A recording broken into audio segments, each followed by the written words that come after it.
This episode is brought to you by Shopback.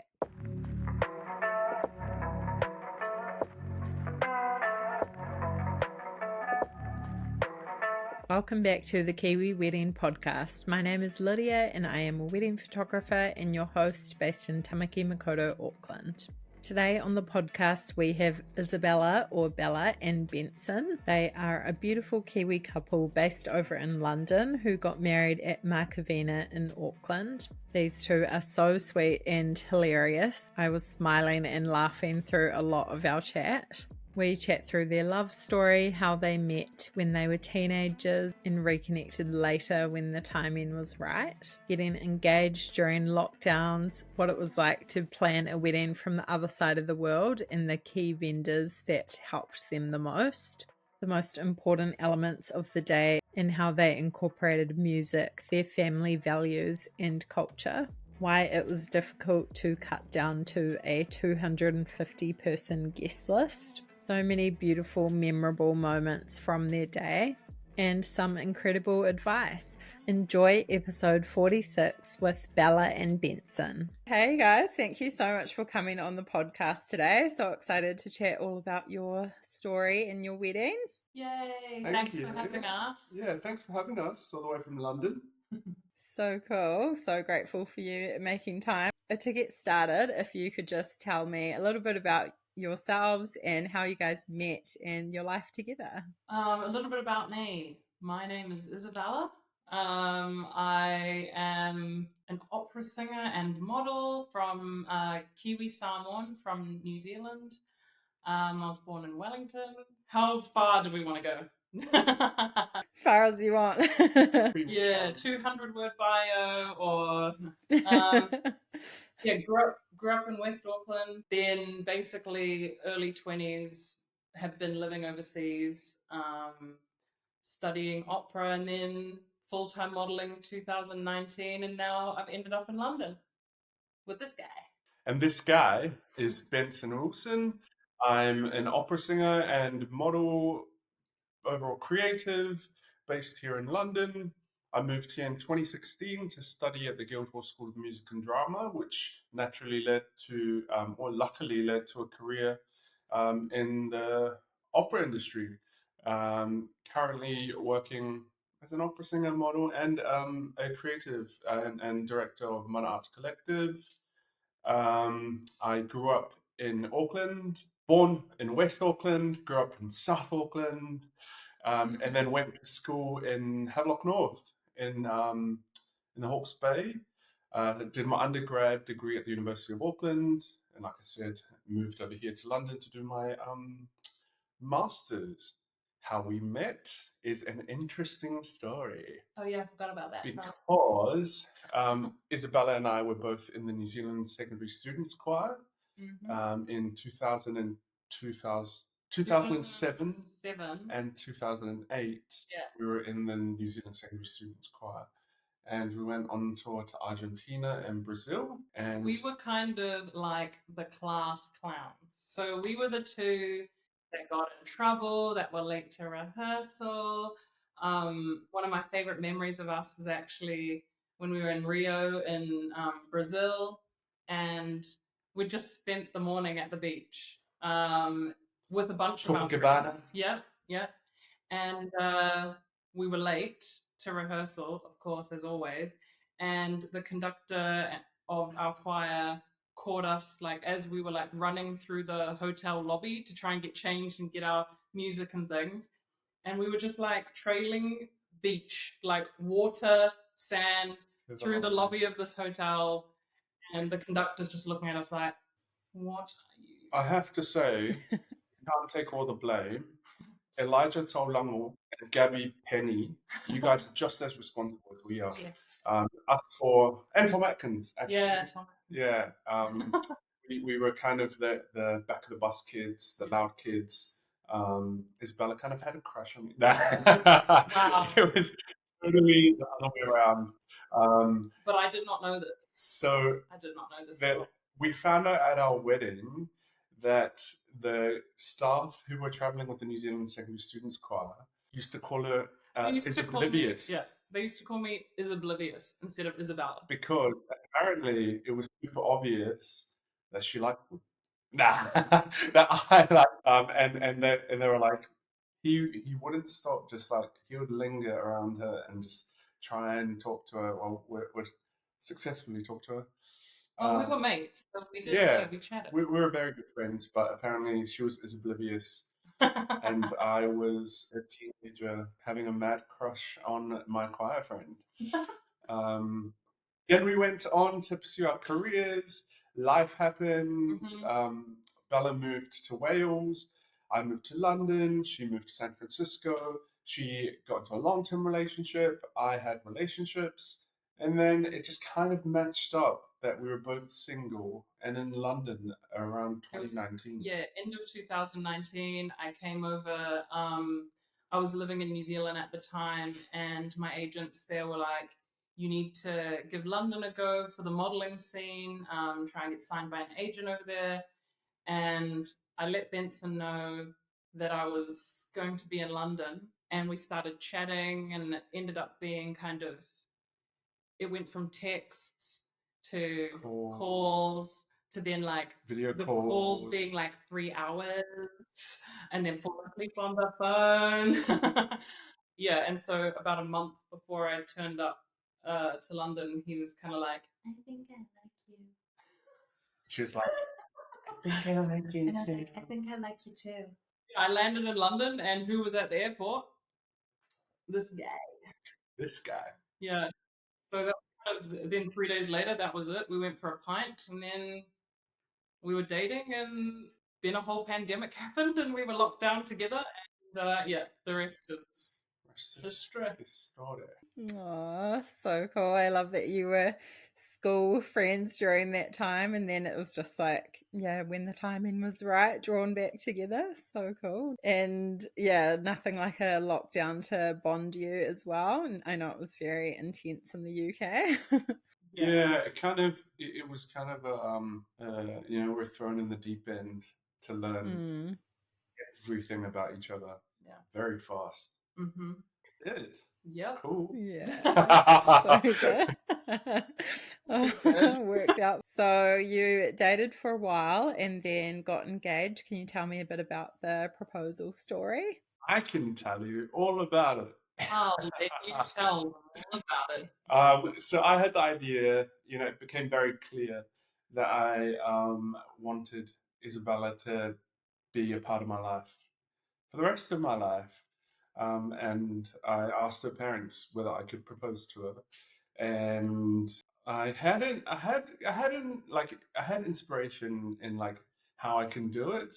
But it took a very long time to kind of get all the logistics, because we were actually in lockdown when I proposed, and I proposed on Valentine's Day 2021.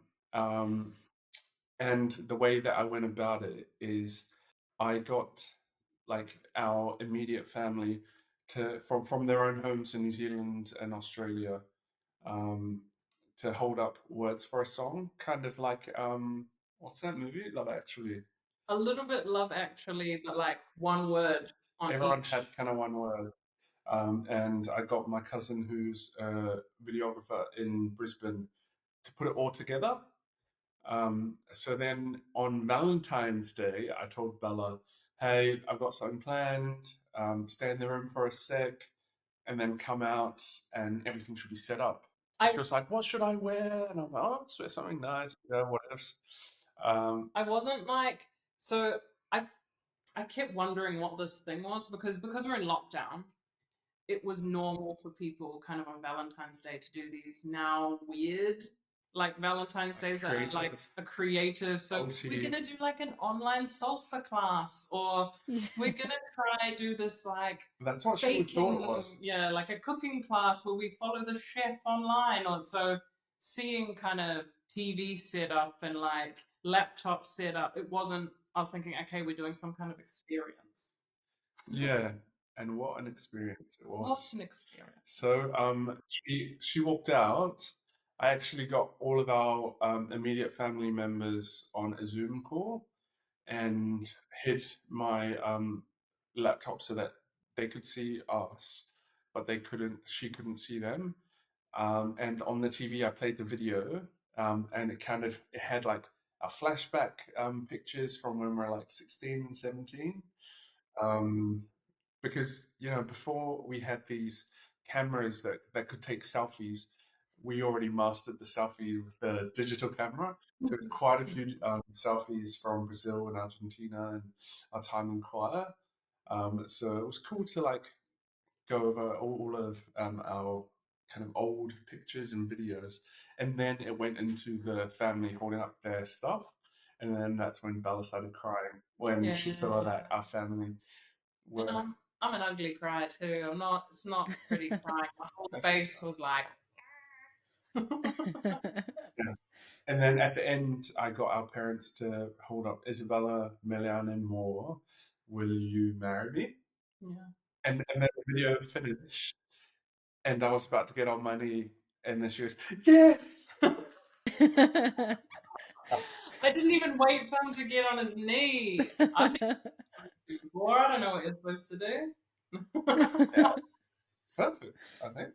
Yeah. Yeah. Yeah. So good. Some people forget to even say yes, so you just got straight in there, nailed it. I think that's a good sign. It'll be a good sign. Totally. So, had you guys always dreamed about what your wedding would look like? And yeah, did you have sort of a vision in mind for that? And how did you, go about those first steps, choosing a venue, all of that? I think. We both have like very different, Yeah. like come from very different places of what we were thinking for marriage.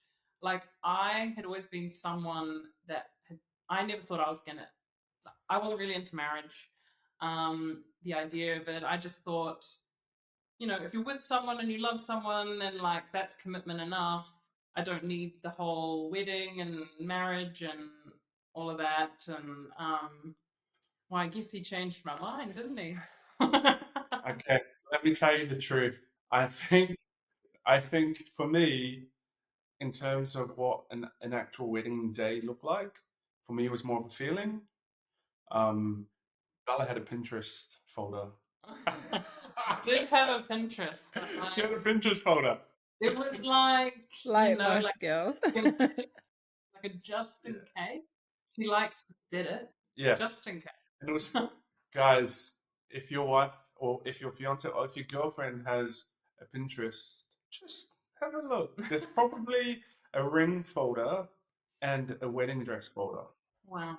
Well, that's why I put the ring, because I literally just went onto a Pinterest and I was like, cool, that's the ring, order, and then it showed up. So good. And we actually ended up going for the different ring, which was cool. Love that. And so you'd always wanted to get married back in New Zealand. I guess most of your family still here. And yeah, how were those kind of first steps with choosing the date? I guess you're in lockdown for a little while, so planning from there.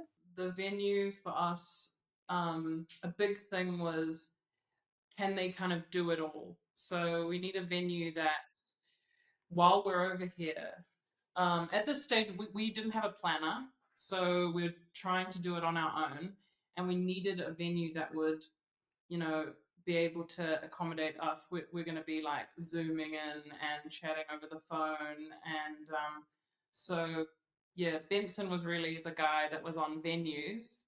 Um, we had a trip planned back home. When was the trip? It was August 2021. Yeah, August Yeah. 2021. And so it was kind of his job to pick venues, and then we were going to go visit them. He fell in love with Markovina straight away. And then we went to go and visit. We were just like, well, it's kind of perfect for us planning from London. Because you could turn up, I think, on the day and they will do it. They'd be able to do it and have everything ready. So that was a huge factor for us.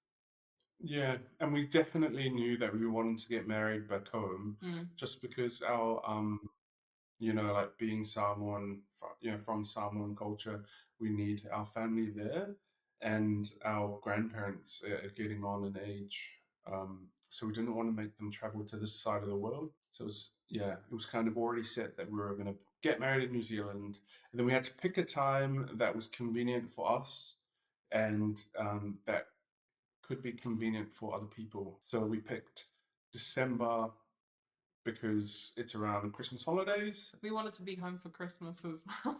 Yeah, and it's a good time to get work back home in New Zealand. So we're like, look, let's try and tie it in with some work.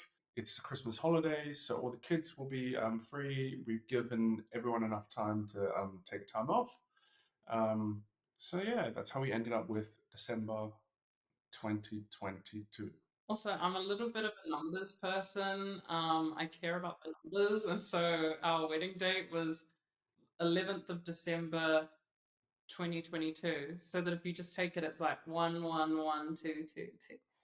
I love that.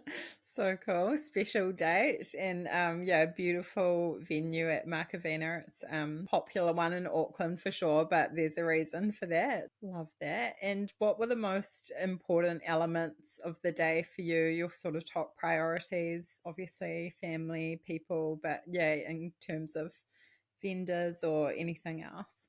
I think family definitely was number one, just as long as we could fit those numbers. Yeah, We still didn't, I think we couldn't have everybody we wanted there.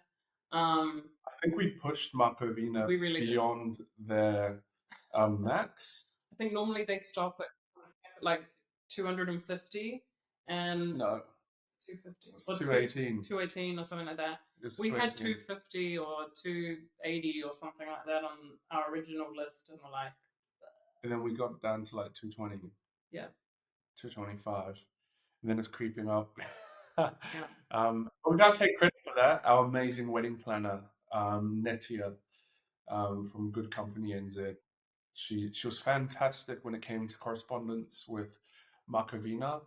And it was nice to have someone on the ground, when we're planning from overseas. Personally, like I literally couldn't have done it without her.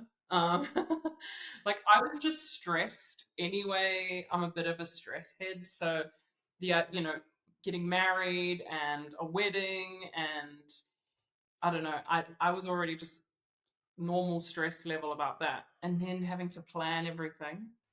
Wow. So I'm glad It's a we had lot. her. So I can't hype having a planner enough. Like that is probably like a number one. Get a planner. So good, especially when planning from overseas. Being Polynesian, number two, very close number two, is good food. Oh yeah, Um, Markovina had like some of the best reviews for food, and and also the I did eat a little bit because normally brides they don't like have time to like eat, but I ate some, and yeah, it was amazing. Yeah, and they had Polynesian menu, so they did like taro, and they were able to cater for what we wanted, and I think that was another big pro for going Markovina was that they were flexible and they were willing to cater for us and for our families. So yeah, getting that Polynesian food, but not only just Polynesian food, good Polynesian Really food. yum Polynesian food. Um, yeah, so food I think is a close number two. Yeah, and then I'd say three was like music for me. I was going to Musician. say that must be Yeah. important for you guys. From what I walk down the aisle to, or what guests are listening to when they walk in, what I walk down the aisle to, and then party time, what DJ or what we had DJ Trev from Limelight DJs, and he was great. He coped with my noisy family, who thought it was a request DJ, who were requesting all these songs, but he graciously or gracefully just accepted their requests, and yeah, I think the music we hit it on the head with that one. We had Arcus Quartet, so a string quartet, play for the service, play Isabella down the aisle. It was nice to have like a chamber, it gave the impression of a chamber orchestra. You can't fit a chamber orchestra inside a small venue, so we got a quartet, and that was perfect. I had my family on my mum's side. We do this thing where So when the men enter the church, they actually escort the mother figures of both families into the venue. And for that, I had my aunties and uncles sing me down the aisle, Down the line. down the line. Yeah, down the aisle. And then, yeah, Arcus Quartet played for the bridesmaids and Bella's entrance. Oh, beautiful. It sounds so nice. All the music was like very much chosen and Intentional. and intentional. Yeah. And then we had well, not it wasn't. It was accompanied by guitar. We had a hymn sung by our families, and it was almost like one of the best parts of this service because like to be sung at by everyone that you love, and that they all love you as well. So they're not only singing like they would on a Sunday church service; they're singing with intention, and I think you could definitely feel the aroha or the alofa in that room, especially when we're facing them. Yeah, I started crying at that point. And especially when your groomsmen and your bridesmaids, like Bella's maid of honor is a soprano, and then my best man is a tenor. So like you've got some strong voices in the lineup, and they didn't hold back. No. Yeah, it was fantastic. Oh, amazing. That would have sounded incredible. I love how you guys were intentional with all the music and obviously from your backgrounds. But yeah, I think it's sometimes a bit of an afterthought for people, but it can really set the tone and yeah, create a sort of vibe and moment on the day. So special. And can you tell me a bit about your wedding outfits and how was that process finding or getting them made? My process was very chill and nice and easy and perfect because I'm friends with Katie from Hera Couture and I've modeled for her for like quite a few years now. And she gifted me my gowns. I had two.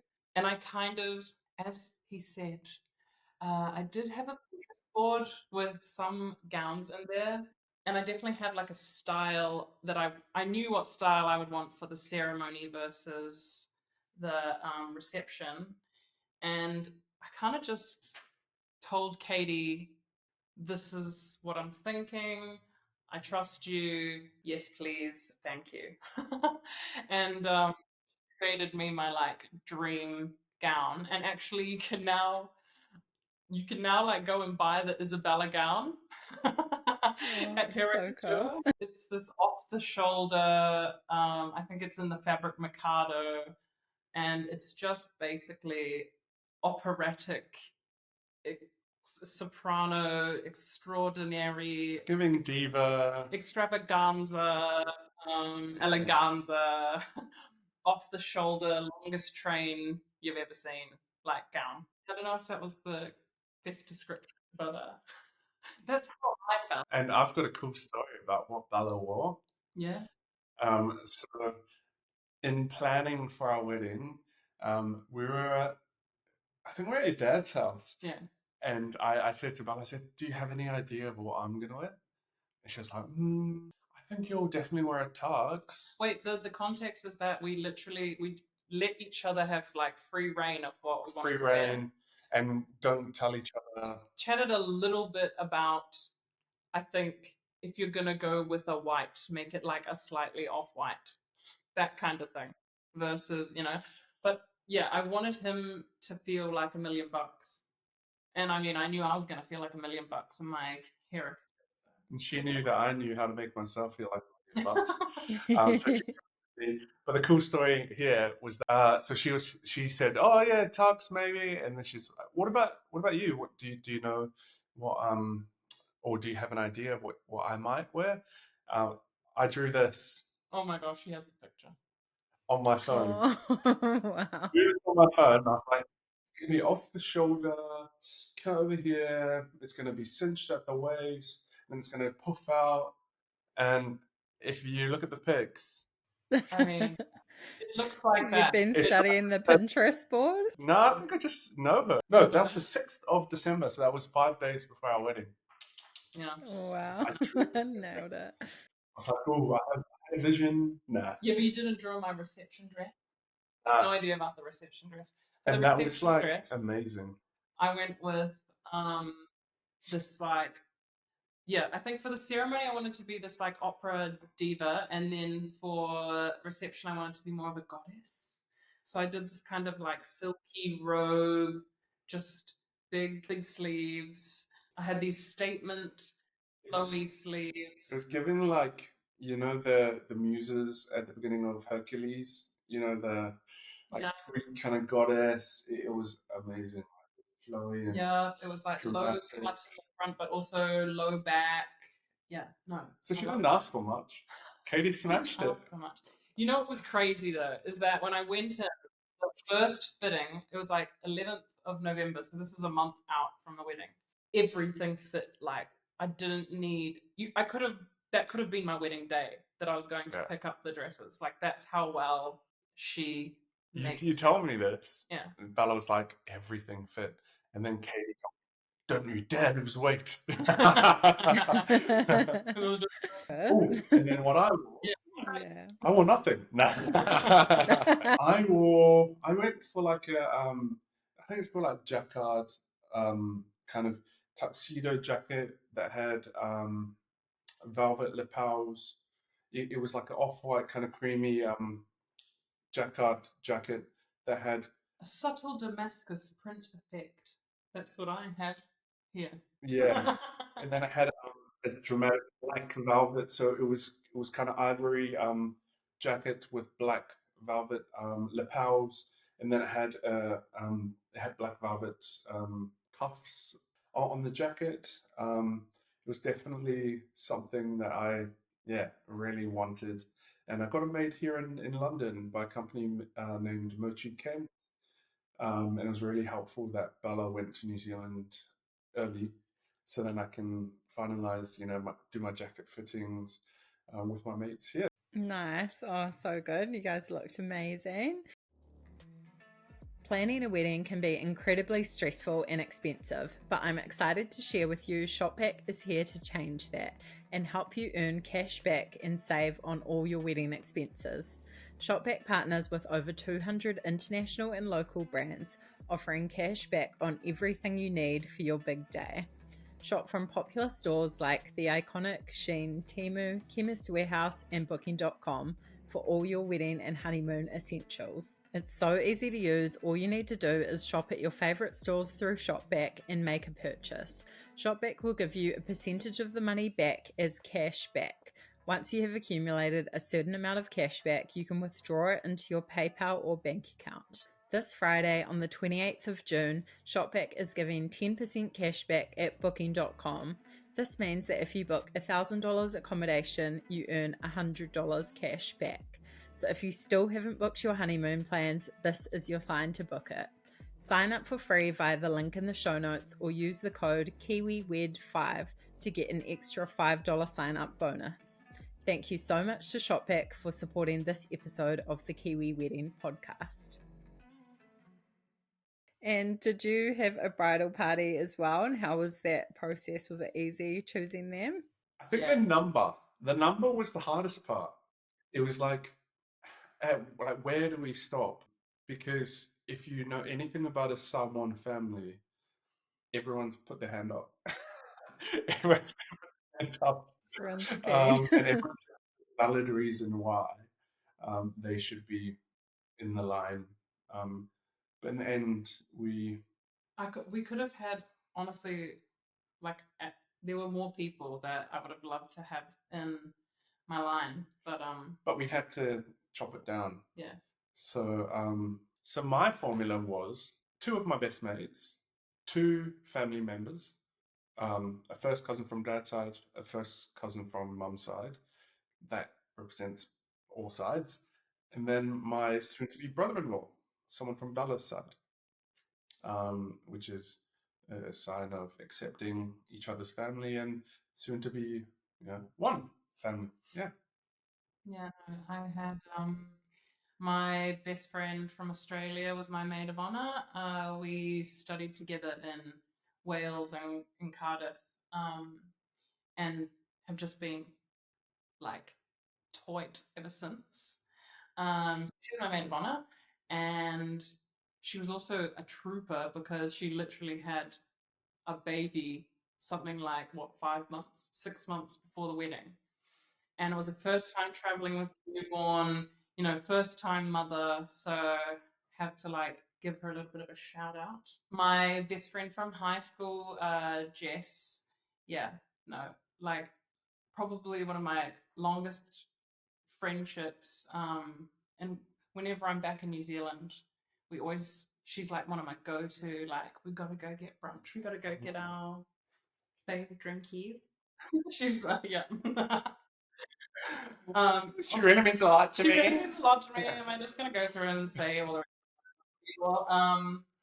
Yeah, and then Benson's sister Apple, my to be sister-in-law. So my brother's fiance Ophelia, and my first cousin Sina, who's a cousin on my mom's side. And yeah, so we tried to go. We wanted to do it 5 and 5, so it was a balanced number. But we also had flower men, our flatmates, my best mates that we lived with. Girls. Yeah, so the flower girls. We had flower men who we brought with us from London, Freddie and Dougal.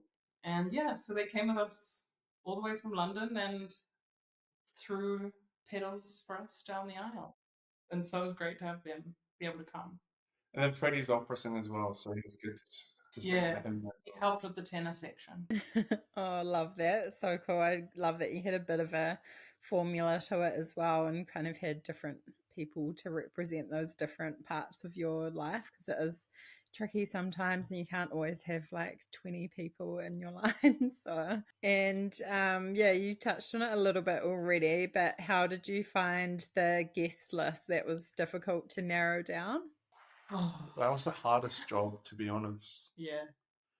Yeah, especially when we love so many people and we have big families and we both are loved by all of our family members.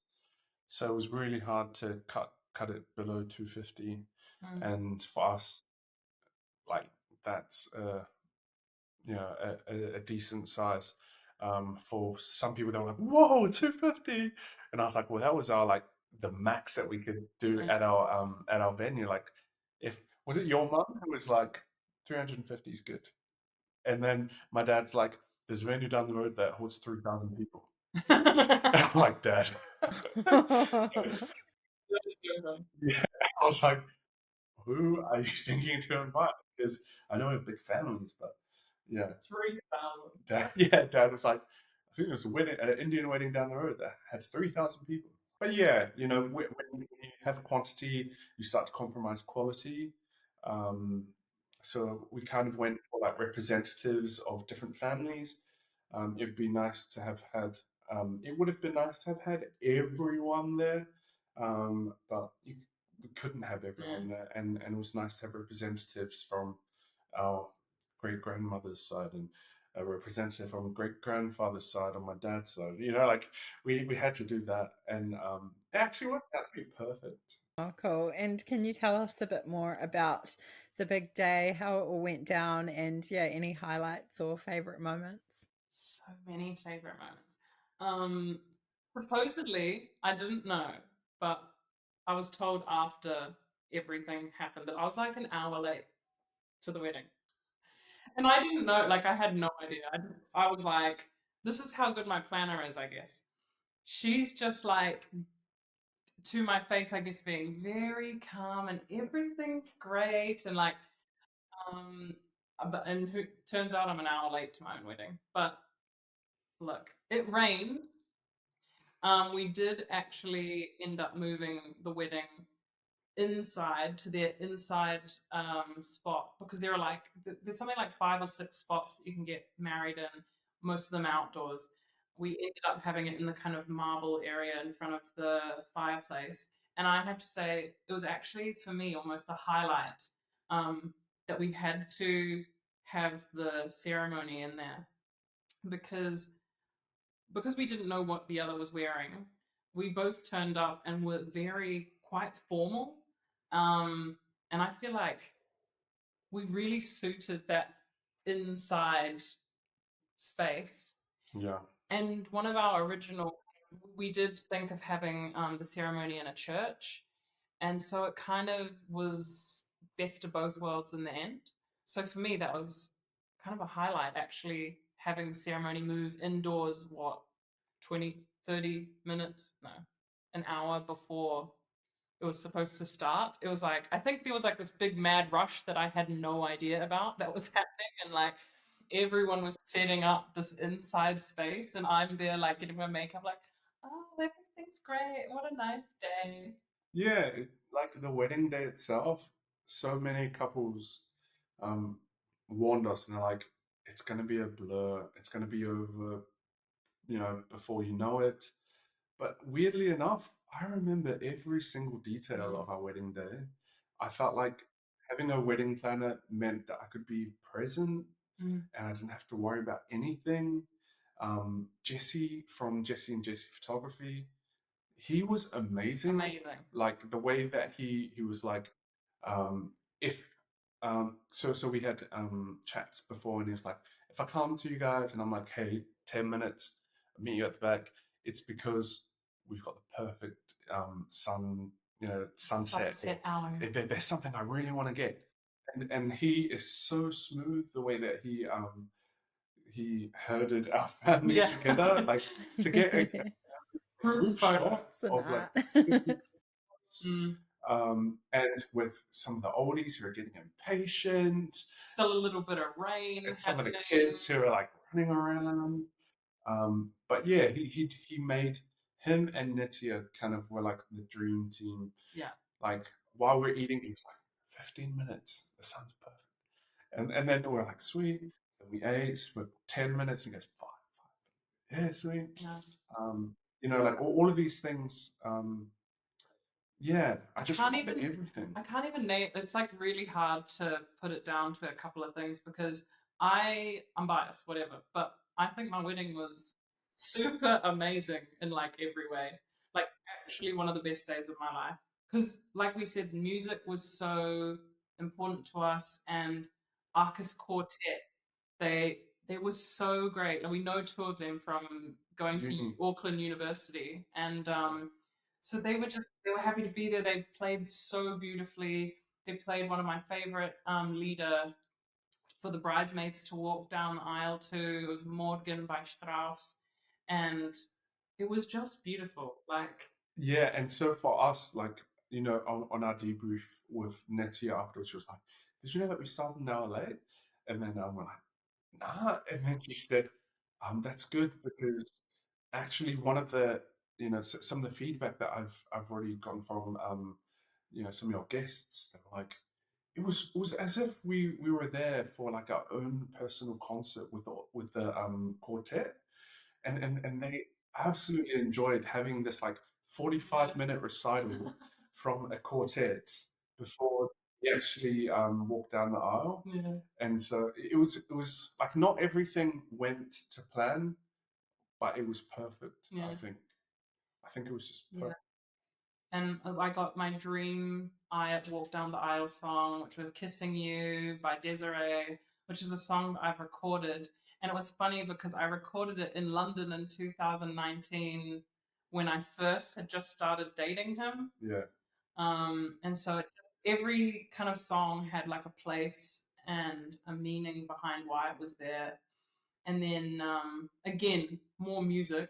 We had um, Something Good was one of the songs from Sound of Music. Sound of Music that played during our signing, and then they started playing Can't Help Falling in Love. That's how you said it. Yeah. The Elvis song, and everybody, not even joking, everybody started singing. And While we're signing while up we're papers. signing the papers, and everybody just starts singing along, and then we start singing along, and then all of us are just kind of like almost, I can't help, and it was so nice.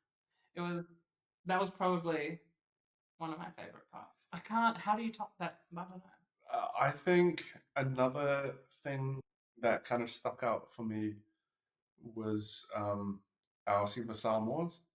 Yeah. Like when Bella did her Kiwi-Samoan, I was like, oh, that's like so cool. It's a moment where Bella kind of expresses herself, and our families get up and support her. Um, I think just even the visual image of seeing Bella being surrounded by not only her loved ones and but my loved ones as well, which are now our loved ones, is kind of like the symbolism in that is kind of the epitome of the Samoan culture. I had never ever the Samoan before, other than high school Samoan group, and I'm in the back because I'm only there because they need someone to help them with the song, and I'm not a dancer, I'm a singer. I'm one of the ones in the back that's like just clapping while everybody else does the dance. But yeah, no, I did see that at our wedding, and smashed it. thank you. And then also just dancing with everyone afterwards, with the DJ, and we're all dancing, and it's literally like what 3-4 generations of our family all on the same dance floor having fun. Like, oh, actually, no. One of the best moments was also when Benson was doing his siva, and the first person to get up was my nana. So you get up and what is the Samoan word? For when you Ayuli. Yeah, and you dance basically with the person dancing, around the person dancing in support of them.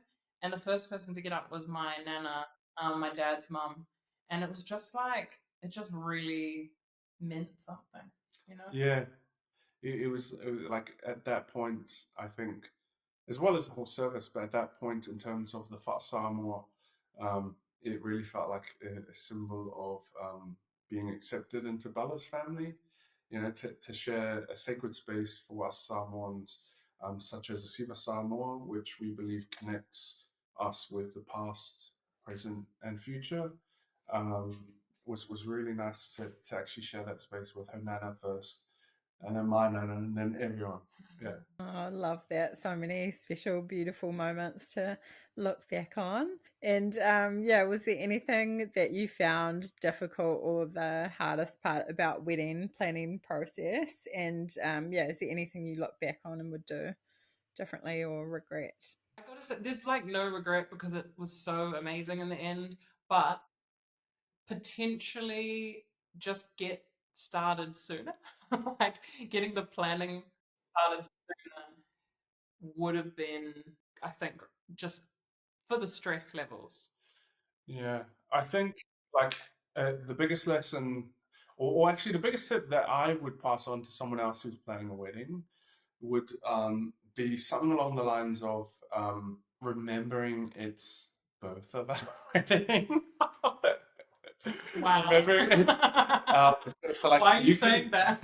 you can have an idea, and also being open to collaborating and It's a collab. remembering that we both want the same outcome. I think it is kind of something that is not lighthearted, and is probably a bit deeper than other people just go, oh, it's just say yes or whatever. But actually, it was a big learning step for us in terms of our communication with each other, and always remembering that we wanted the same outcome. Yeah. Because Bella and I, as similar we, how do I say it? As similar as we are, we are also very different. Like, we like completely different desserts. Like opposite. Like our main, exactly the same. Yeah. Desserts, complete opposite. In terms of aesthetic, yeah, I'm a bit more, I like to call it simple, sophisticated elegance. And I like to call my style extra opulence.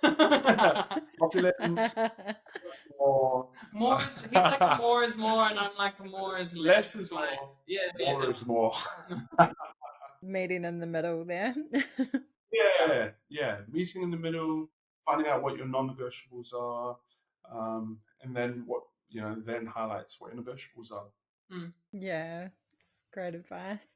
And did you guys have a budget that you were sticking to, and did you end up going over it? How was that process? Were there things that kind of surprised you on the financial side? So many surprises. And I had a budget, We had a budget. and that was just out of the park. My advice to people is whatever your budget is, just like add an extra like quarter or a third or whatever it is on top of that, and that's probably your budget. And then my advice to people would be make friends with the florist. If you have a florist friend, you should make a friend now. Yeah, and also tablecloths. Tablecloths cost, I'm just saying. You forget about these small things that actually make such a huge difference to like the overall, like your pictures. You know what I mean? There are pictures of your reception, and then if you have some tablecloths that are just not right, you're gonna look at those pictures. I mean, no. Number one priority is family. Number two, what was it? Food. Food. Number three, music. Look, tablecloths. I don't know where they are, but probably not quite fourth. But It's all the little things that add up, though, right? yeah, for sure. And did you guys go on honeymoon straight away? I guess you said it was around Christmas, so maybe you went into that sort of holiday first. But have you gone on honeymoon? What did planning that look like? So we got married on the 11th of December, and then on the 16th of December, we had a concert that we were both supposed to perform at. We got COVID.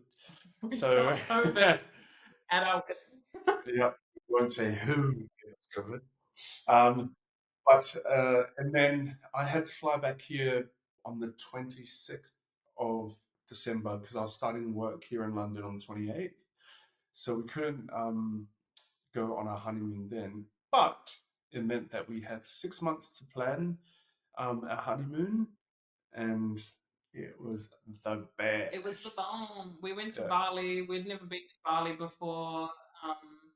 We spent half the time in Bali and then the other half of the time in the Gili Islands, Gili Tea. And it was just like that beach life, that Just a bit of 4-star everything. resort, like breakfast brought to you while you're sitting in a beach chair. Like it was On the the best. beach, snorkeling. Yeah, we swam with the manta rays. Oh, so nice. Bali's beautiful and good to have something to look forward to a little bit after, keep the like wedding romance going. And did you guys use any websites, apps? I guess you mentioned Pinterest, which is always a good one. But yeah, anything that was kind of a helpful resource during that planning process?